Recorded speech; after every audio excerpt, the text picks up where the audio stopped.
Danny, listen. It's a manhunt, and they won't stop until we're both dead. I was at work recently, thinking about two games that really captivate me. Second Sight and Manhunt 2, which, on the surface, they didn't really seem to have much in common, but the more I dwelled on them, the more I realized that they're essentially the same game and the same story.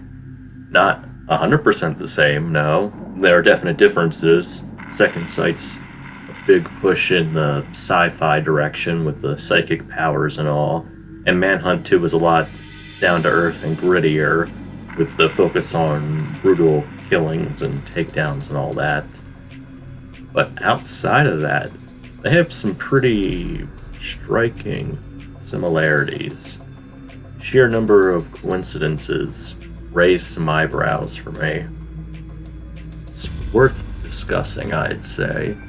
At least taking another look at the games, because I really appreciate them both. And it's neat to see these parallels come up between them. For reference, Second Sight is a 2004 game by Free Radical Design. Manhunt 2 was a 2007 game by Rockstar Studios.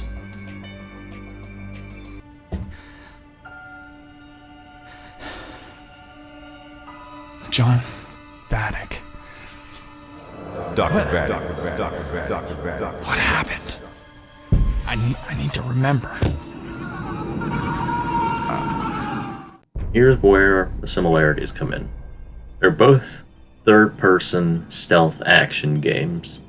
Both have a big focus on avoiding enemies, keeping out of sight, and dealing with them quietly if possible. Both games center on a protagonist who awakens in a medical facility with no memories. John Vadek, protagonist of Second Sight, wakes up under the NSE's care and slowly starts to regain his memories after escaping confinement. Same with Daniel Lamb from Manhunt 2. Although Danny's memories come back after taking an experimental drug he had stashed away in his safe house. Protagonists regain their memories after staging a breakout, as mentioned before. John Vadek doesn't have help, but Danny gets the assistance of Leo. Although that's also kind of a twist, but we'll get to that later on. After escaping, both protagonists get hunted by paramilitary groups that have ties to the people that captured them and experimented on them. Both John Vadek and Daniel Lamb underwent experiments prior to the start of their respective journeys. Your only way out of this is to focus on the past. I still don't understand. What is all this stuff? Take him to the labs. Prepare him for the surgery. And after initially escaping, they both go looking for a mysterious female scientist from their past to help figure out more about themselves. John goes looking for Jane Wilder, a member of Winter Ice that had been on the initial expedition that led to him being experimented on.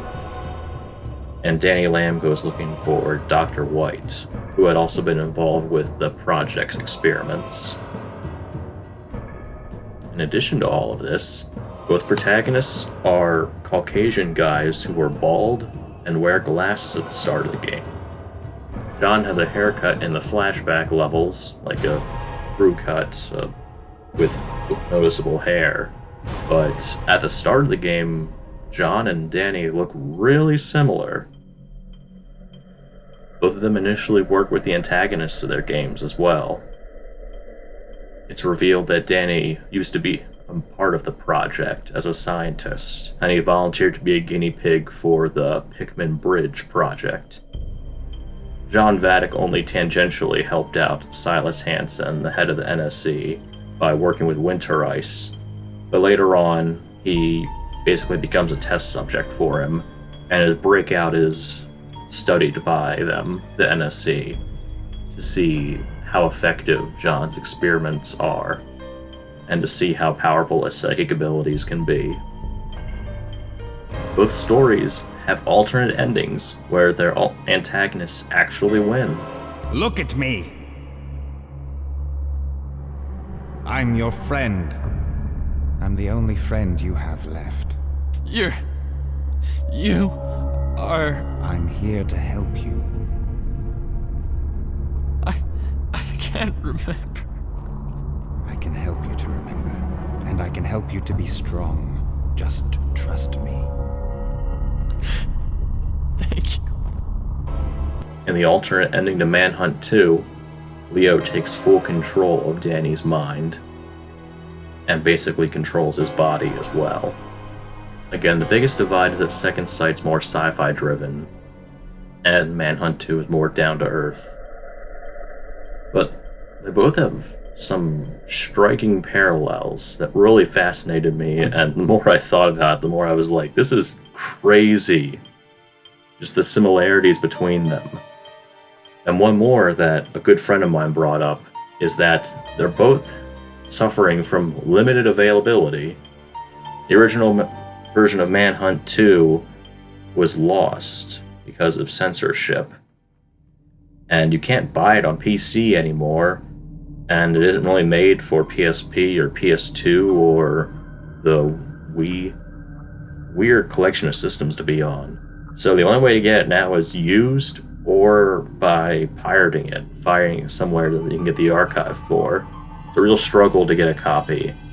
And if I remember correctly, the only physical copies of the PC version that are uncut are from Russia.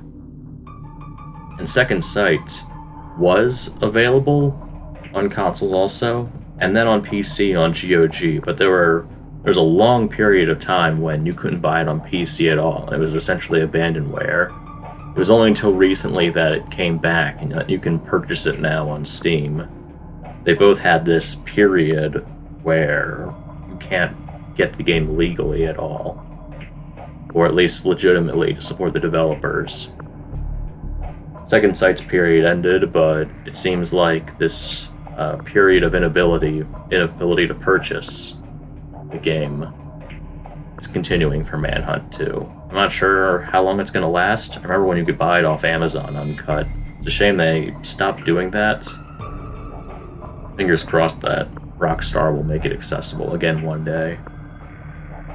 But it's strange how many parallels these games have, these seemingly unrelated games. I like them both. Maybe that's why I was so fixated on that idea. But regardless, I just wanted to bring these ideas up and I guess talk about them with you guys. What do you think of all this? Do you think that Rockstar had some inspiration from Second Sight? I mean, it's possible they'd never even heard of the game. Second Sight received good reviews, and it's kind of a cult classic today, but I don't know how well it sold. And, I mean, it's possible it could just be a case of coincidental ties between the games. Because originally Manhunt 2 had a totally different story. The game underwent a lot of revisions. The initial idea had James Earl Cash, the protagonist of the first Manhunt, returning, and this puppet named Frisbee controlling him and directing him to kill certain people. And later on it was shifted to the story of Danny and Leo escaping from the asylum, the medical facility, and trying to uncover what the project had been doing to them and escape the project. So there were a lot of changes to it. Manhunt 2's development and the whole situation around its platform differences are fascinating and probably deserve a video in of itself, unless someone's already done a good job of that. I'm sure that there are other channels that have covered Manhunt 2 extensively. But thanks for spending your time on this very bizarre series of coincidences that I wanted to document. Thanks for watching. Hope you guys have a good day. Take care.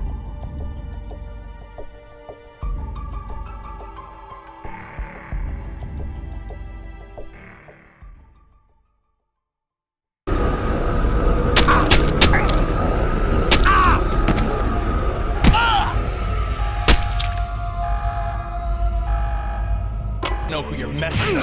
Oh no. I think I killed him.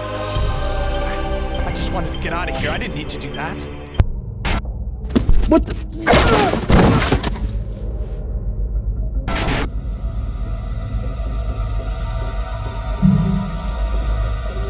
Hey, come on. I don't want any trouble. Then just turn around and walk away. We got no quarrel with you, mister, but you cross our line, we take you down.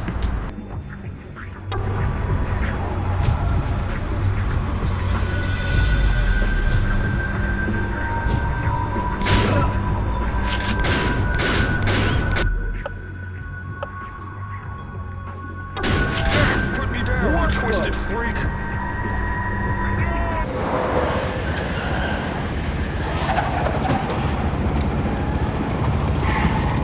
It's a trap! Get out of here! Run! Freeze!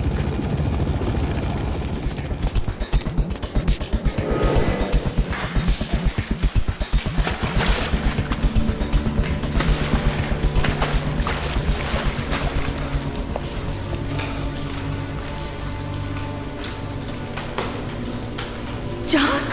Jane, thank God you're okay. What happened to you? Look, I need to know, how did it end up like this? Who are those people?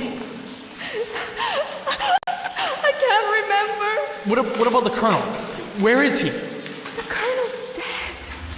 They shot him. You were there.